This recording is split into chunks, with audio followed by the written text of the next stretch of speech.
I think I always say, just be yourself, be your authentic self. Don't shy away of hiding who you are. Hi there, and welcome to another episode of Culture Chats. I'm Camealia Xavier-Chihota, Marketing and Social Media Director here at The Digital Voice. And in honour of Black History Month, I've been fortunate enough to speak to some brilliant Black figures across the adtech industry to understand their stories, who's inspired and shaped their journeys, what perspectives they've gained along the way as Black professionals, and how they want to inspire the next generation. So, without further ado, I would like to welcome our next guest. Why don't you introduce yourself to us, Ibs? Thanks, Camila. My name is Ibrahim Kamara. So I work as a technical ad solutions engineer at GumGum. So I've been here for like 3 years. That's fantastic. Thank you so much for joining me for this conversation around Black history, and especially for Black History Month 2025. I wanted to get to know you a bit better. I know that your career spans about 10 years in the tech space. So tell me, are there any early memories or people in your life who have inspired and motivated your ambition? I would say my mom. It's not so much the industry wise, but like coming from Sierra Leone during the war in the 90s, coming to the UK, it was really, really tough for someone like doesn't have that much educational background and having to like navigate through the complexities of like the UK and just like the perseverance like she's going through, like having to like work for like kids of like 5 and so on. Yeah, that must have been hard.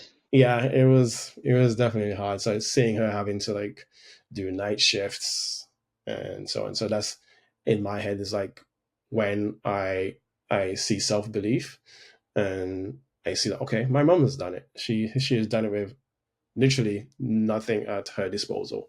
So, and she's made us like have the education that she never had.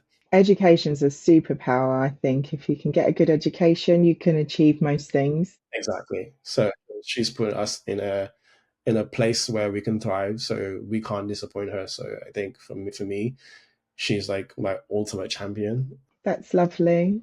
No, I think I can relate there. I think coming from a strong Black mother, I would like to think that she's created somebody who's also a strong Black mother.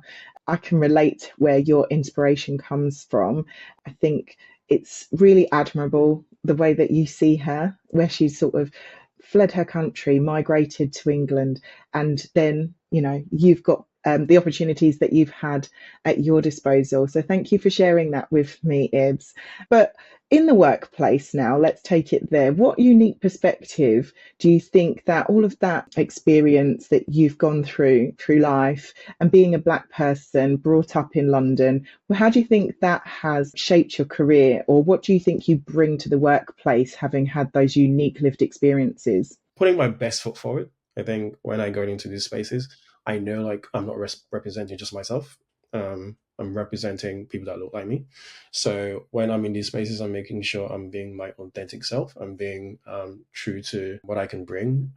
Like I said, if I don't know anything, I ask questions. But I'm also making sure, because I'm not just a representative of me, I'm representatives of people that look like me, people that are coming from my background, not just color-wise, but people that are coming from like low-income families and so on. So that sounds like a lot of weight on your shoulders, actually, to feel like you're providing that positive representation when you walk into work each day. Now, I know that you work remotely, but I think it hasn't always been that way. And so, yeah, I think showing up authentically, because you are from a low income background, but also an ethnic minority background in the workplace. You've probably largely been in the minority, am I right? yeah. So what unique perspectives do you think you bring with that? Like I said, I've been in these spaces, like, what it entails. It doesn't just necessarily mean like having the best type of like university degrees, but you being yourself, coming in there, learning, making sure you're intrigued about whatever it is that you're doing, but showing your best selves in there, coming in, wanting to learn. Like I said, started off not knowing anything about the industry, but going there with an open mind, saying, I want to make this my career. I want to make this something that I want to do going forward. So I have to take extra steps, but also meeting people who are like-minded. So like I've always kept relationships from wherever I've been. So I still hold these relationships like from 10 years ago. I still in contact with these people to make sure that any advice that I need, I'm able to like go back to these people and be like, hey, I need some sort of advice on this. So I'm not sure if this, but this is just personally just me. Yeah, that's you. And I think it sounds like you've taken some of that determination and that grit from your mum, and you bring that to you being authentic in the workplace where you just want to do a good job and get the job done.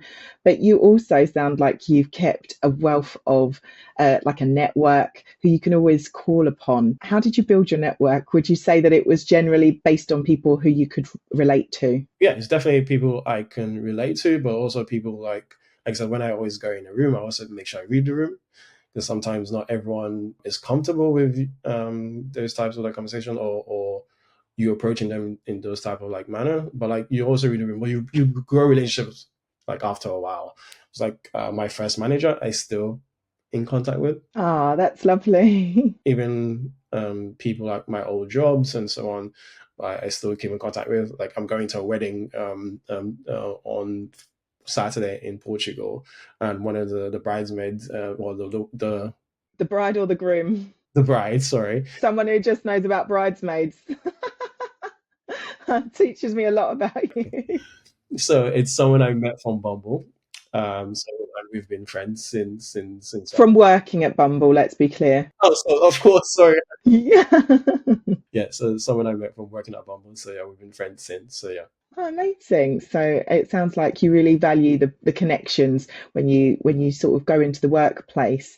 So with all of that experience behind you, Ibs, tell me, what single piece of advice have you got for the next generation coming up in the workplace? It's really tough to get your foot in the door and also to be memorable. So how would you encourage others to step into their power? I think I always say, just be yourself, be your authentic self. Don't shy away of hiding who you are. When you get into spaces, just make sure you're heard, make sure your voice is heard. Like, even if you're wrong, just make sure your presence is heard. Because at the end of the day, even if you're wrong, the only thing that you can be corrected, and you learn from that. Once you get in these spaces, is make sure you put your best foot forward, as I always say. Make sure you're doing extra learning. If you can find mentors to help you out, find mentors, lean towards people that are approachable, that want to help, garner those relationships, and make sure you foster those relationships to help you going forward. I think that's some fantastic advice. And thank you so much for taking the time out to talk to me, Ibs. Thank you, Camealia. Thank you for tuning in to another episode of Culture Chats. We'll be back soon with more inspiring perspectives. So watch this space.